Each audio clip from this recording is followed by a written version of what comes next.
Olá, como vai você, meu irmão? Como vai você, minha irmã?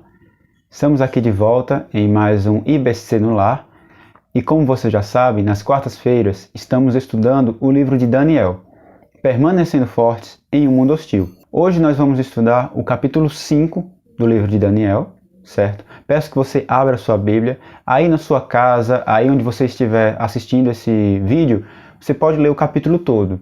Nesse momento, nós vamos ler alguns versos chaves para entendermos a história, suas implicações e como podemos aplicar aquilo que está nesse capítulo 5 em nossas vidas, olhando através dos olhos de Daniel. Nós vamos ler do capítulo 5 os seguintes versos, do 1 ao 5, do 13 ao 17 e do 22 ao 30. Diz assim a palavra do Senhor. Muitos anos depois, o rei Belsazar deu um grande banquete para 1000 de seus nobres e bebeu vinho com eles. Enquanto Belsazar tomava vinho, ordenou que trouxessem as taças de ouro e prata que seu antecessor, Nabucodonosor, havia tirado do templo em Jerusalém. Queria beber nessas taças com seus nobres, suas esposas e suas concubinas. Então, trouxeram as taças de ouro do templo à casa de Deus em Jerusalém.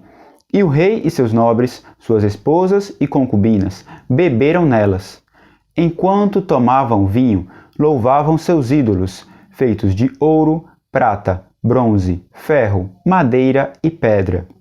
De repente, viram dedos de mão humana escreverem no reboco da parede do palácio real, perto do candelabro. O próprio rei viu a mão enquanto ela escrevia, e seu rosto ficou pálido de medo. Seus joelhos batiam um contra o outro, e suas pernas vacilavam. Verso 13. Daniel foi levado à presença do rei, que lhe perguntou: Você é Daniel, um dos exilados trazidos de Judá por meu antecessor, o rei Nabucodonosor? Soube que o espírito dos deuses está em você e que é cheio de percepção, entendimento e sabedoria. Meus sábios e encantadores tentaram ler as palavras na parede e me dizer o que significam, mas não conseguiram.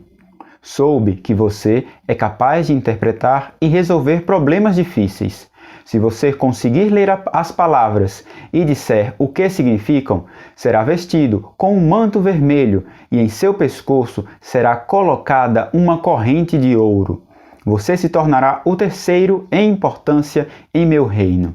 Daniel respondeu ao rei: Guarde seus presentes ou entregue-os a outra pessoa, mas eu lhe direi o que significa a inscrição. Verso 22. Ó Belsazar, o Senhor é sucessor de Nabucodonosor e sabia de tudo isso, mas mesmo assim não se humilhou. Desafiou o Senhor dos céus e mandou trazer essas taças do templo. O rei, seus nobres, suas esposas e suas concubinas beberam vinho dessas taças enquanto louvavam deuses de prata, ouro, bronze, ferro, madeira e pedra, deuses que não veem, não ouvem, nem sabem coisa alguma. Mas o rei não honrou ao Deus que lhe dá fôlego de vida e controla seu destino. Por isso Deus enviou a mão que escreveu a mensagem. Esta é a mensagem que foi escrita: Mene, Mene, Tekel e Parsim. E este é o significado das palavras. Mene, Deus contou os dias de seu reinado e determinou seu fim. Tekel, você foi pesado na balança e não atingiu o peso necessário. Parsim, seu reino será dividido e entregue aos medos e aos persas. Então, por ordem de Belsazar, vestiram Daniel com um manto vermelho, colocaram em seu pescoço uma corrente de ouro e o declararam o terceiro em importância no reino. Naquela mesma noite, Belsazar, rei da Babilônia, foi morto. Eu queria resumir os acontecimentos desse capítulo 5 para entendermos o contexto onde essa história está acontecendo. Passaram-se alguns anos da morte do rei Nabucodonosor e nós temos um novo rei na Babilônia chamado Belsazar. O rei Belsazar realiza uma grande festa em honra de seus deuses e pede que sejam trazidos os cálices de Israel que tinham vindo junto com os cativos na Babilônia. Os que comparecem à festa bebem desses cálices enquanto louvam aos seus deuses. Nós vimos isso no versículo 3 e 4. Uma mão aparece e escreve na parede. Ninguém consegue decifrar o que está escrito, mas a rainha lembra-se que Daniel tinha grande entendimento e o chama. O rei oferece a Daniel a terceira principal posição no reino.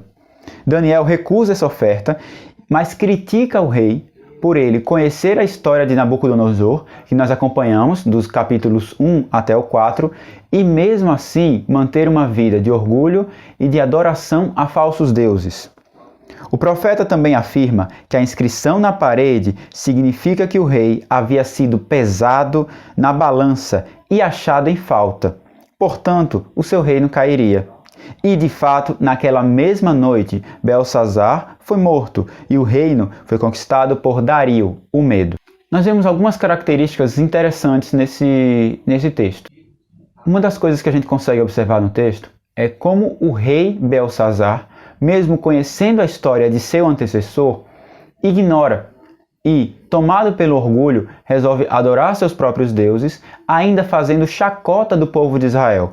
Perceba que, ao buscar as taças que veio de Israel, ele está tentando provar que tem poder sobre Israel, por consequência, também tem poder sobre o Deus de Israel. E em meio a isso, ele faz uma verdadeira farra com vários de seus oficiais, nobres, suas esposas e concubinas. É nesse contexto que aparece aquela mão e escreve as famosas 4 palavras que Daniel interpreta: Mene, Mene, Tekel e Parsim. Essas são palavras hebraicas, cada palavra tem um significado único. Então a palavra Mene quer dizer contar, a palavra Tekel quer dizer pesar e a palavra Parsim quer dizer dividir. Elas por si só não se explicam, mas Deus dá a Daniel a capacidade de revelar e interpretar essas palavras para o rei. É interessante que Daniel já sabia o veredito do rei. E é por isso que ele não aceita os títulos e as honrarias que o rei oferece a ele. Ele sabe que nada do que o rei pode dar para ele será suficiente, já que o rei perecerá naquela mesma noite. Não terá mais o seu reinado, não terá mais todo o seu poder e sua glória como governante humano. Nós vemos aqui uma diferença entre o orgulho e a humildade. O rei está desesperado para saber o significado desse sonho, a ponto de oferecer cargos, influências, riquezas para qualquer um que interpretasse. Nos versos anteriores, ele oferece isso para todos os sábios e eles não conseguem responder, não conseguem interpretar aquelas palavras escritas na parede.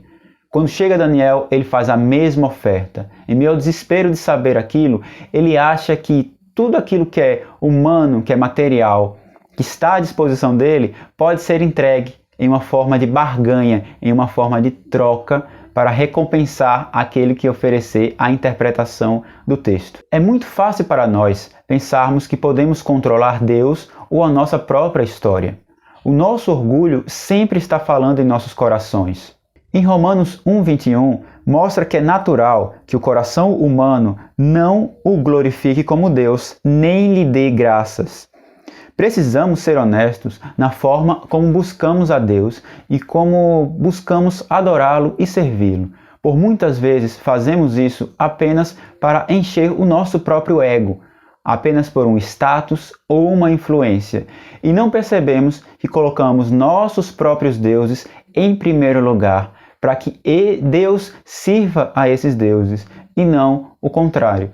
Nós colocamos nossos valores, colocamos nossas qualidades, colocamos nossas capacidades materiais, profissionais, intelectuais, todas essas coisas que são construções humanas, colocamos acima de Deus e queremos que essas coisas estejam no primeiro lugar das nossas vidas. Isso é uma forma do orgulho estar em nossos corações. E foi dessa forma que o rei tentou ainda barganhar Daniel e ainda assim fazer aquilo que estava em seu coração e não a vontade de Deus. É por isso que ele não respeita Deus, adora outros deuses que não veem, não ouvem, não reagem. São apenas ídolos de pedra, madeira e outras joias preciosas. Por fim, é interessante notar que Daniel não fica impressionado com a festa do rei, nem com a sua oferta em direção a todos esses títulos, propriedades e influências. Daniel entende que nada nesse mundo pode preencher o coração de alguém que serve e adora a Deus. Nenhum bem material, nenhuma influência política, econômica é capaz de substituir aquilo que só Deus pode fazer em nossas vidas. Daniel tem total noção disso e entende que existe muito mais do que aquilo que buscamos na terra.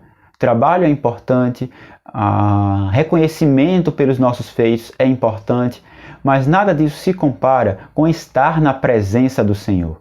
Daniel não inveja a posição do rei, assim como ele não invejou a posição de Nabucodonosor alguns anos atrás, como ele mesmo fala. Daniel percebe que reis vêm e vão, mas Deus e a sua palavra permanecem para sempre. A gente precisa se lembrar de que tudo o que acumulamos no presente será deixado para trás quando morrermos. Tudo aquilo que construímos aqui na terra, um dia, será apenas pó. Como Jesus fala, não devemos ajuntar tesouros na terra, onde a traça e a ferrugem consomem. Devemos ajuntar tesouros no céu, onde eles estão bem guardados e eles têm uma validade eterna. Nós não podemos viver na expectativa de buscar coisas que serão conquistadas e perdidas aqui, nesta terra. Nós precisamos começar a orientar nossos corações a buscar as coisas do alto. Jesus também fala, lá em Mateus, que ao buscarmos o reino de Deus e a sua justiça, as demais coisas serão acrescentadas. Devemos priorizar o reino de Deus, independente daquilo que é oferecido para nós, independente daquilo que o mundo pode oferecer para a gente, não será suficiente para uma vida eterna. Só Deus oferece aquilo que não vai ser corroído, não vai ser destruído ou eliminado por qualquer força humana. Busquemos então a esse Deus, ao seu reino e à sua justiça. Amém? Eu queria orar com você nesse momento. Querido Deus, obrigado, Senhor, pela vida de Daniel. Obrigado por nos mostrar como pessoas podem cair no orgulho, acharem que são maiores do que qualquer coisa, incluindo a Ti mesmo, meu Deus. Nos ajuda, Senhor, a controlar o nosso orgulho, que a gente a cada dia negue a nós mesmos, tomemos nossa cruz e sigamos a Ti, ó Pai. Que a gente seja como Daniel, que mesmo em meio aos manjares do rei, em meio a oportunidades de títulos, influências, todas essas coisas terrenas, que a gente lembre que isso passa, que isso é apenas temporário e que a gente fixe nos nossos olhos naquilo que é eterno. Que as coisas temporárias podem vir e podemos ir atrás delas, mas elas não devem ser prioridade frente ao reino de Deus. Em nome de Jesus, amém. Pessoal, eu queria que vocês agora se reunissem e compartilhassem as perguntas que estão aí no material que vocês receberam lá no grupo no WhatsApp. Quero que vocês reflitam como o orgulho ele pode nos cegar diante dos bens materiais e diante de Deus, e como Daniel nos ensina a sermos humildes, a olharmos para aquilo que é eterno e que está pautado, calçado, firmado no reino de Deus. Amém. Se cuide e que Deus abençoe a cada um de vocês. Até a próxima.